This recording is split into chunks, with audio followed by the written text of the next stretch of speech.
That's Nasir Dar, the uncle of Karum Butt, one of the London attackers. Meanwhile, it's emerged that the third London terrorist, Youssef Zagbar, was on an EU-wide watch list after being stopped at an airport in Italy last year.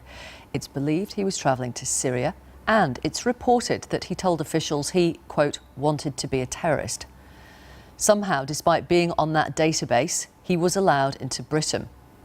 Let's talk now to the former head of the UK Borders Force, Tony Smith.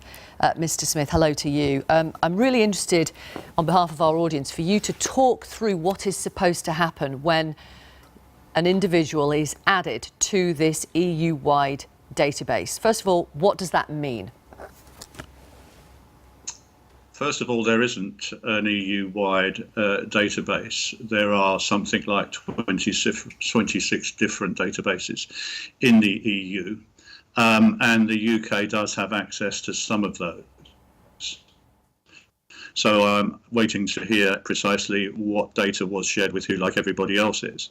We do have a national UK database, and that is accessible by a range of different agencies who can put data directly onto that, and that would enable our officers at the UK border to intervene if they are asked to do so by some other agency.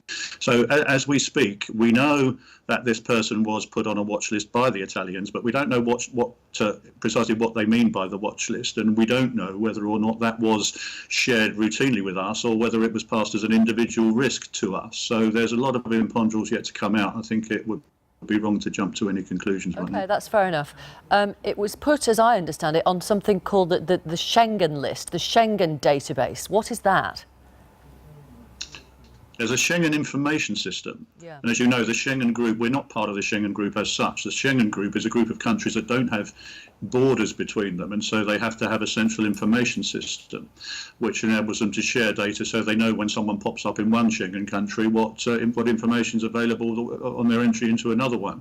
There is, however, the Schengen acquis, which was agreed, I think, in the Treaty of Amsterdam, which does enable the UK, other EU members, have access to some components of the Schengen information system. But again, I'm afraid I just don't know in this particular case whether that part of the Schengen system was shared with the UK or not. Right, OK. But from what you're describing then, unless Youssef Zagbar was on the UK watch list, then he wouldn't necessarily be stopped at an airport when he arrives here. Is that correct? Absolutely. He's a European citizen, as I understand it. I don't know if he travelled on his European passport or on his identity card, but either way, he benefits from freedom of movement. He would not have been asked any questions, and there would have been simply a document check, either through our e-gates or by an officer, which would be a straightforward watch list check. So unless somebody somewhere from another agency or from or from the EU had given us the data and uploaded that onto our watch list, then there would have been no grounds for a border force officer to stop him. And again, of course, when people do put data on our watch lists, there are different types of codes, and some they're called stopping and non-stopping codes. So that would send a signal to the border officer as to whether or not, in the opinion of the person putting the data on there, this was sufficient risk to stop that person, and then the border force would stop them and refer to whichever agency was the source. Okay, so this from a layperson's point of view, I'm a member of the public, I'm a voter, I pay my taxes, I travel, I get on planes to places like Italy and back again. If someone is arrested at an Italian airport, suspected of travelling to Syria, and apparently says to officials, I want to be a terrorist, I might have assumed, and wrongly as you've pointed out, that there would be a EU-wide database where this individual's name would be placed, so that were he to arrive at any other airport in the EU, of which we are still a member, it would flash on a computer screen. Is that naive of me? Yes, and that's that's not an unreasonable assumption for you to make. We had a conference here in London Bridge funnily enough, on Friday, where we have representatives from the United Nations and the European Union talking about this. But it doesn't automatically follow that because somebody is detected on outbound and uploaded onto a system, that there is a sufficient reason for that person to be circulated across the EU or elsewhere. It is really a problem, and I think it was identified as well in Paris and Brussels, of how the EU deals with data.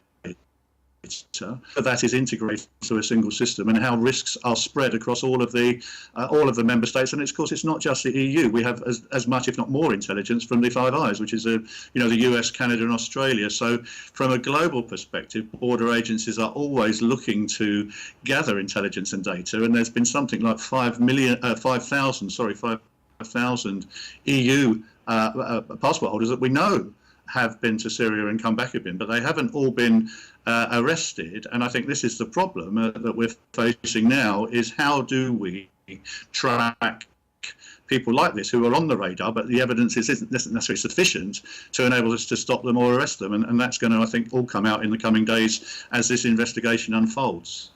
Is the current system working? Well, I can only speak from my experience. I was the head of the border force in the period around the London 2012 Olympics. I was responsible for the vetting and checking of many, many people coming to this country at a time when we were operating at an alert level of severe. And we all know that that worked well, and we were able to mitigate a significant number of threats. But this is a moving feast, and I do hope that the public bear with the intelligence services and with the border force. We are quite good at this, but there is no such thing, I'm afraid, anywhere in the world as a perfect border, and we will need to learn lessons from this once the facts emerge. Nor a perfect database from what you've described. Thank you very much. Thank you, Tony Smith. Really interesting. Former head of the UK Border Force. Still to come on the programme, we'll hear more about the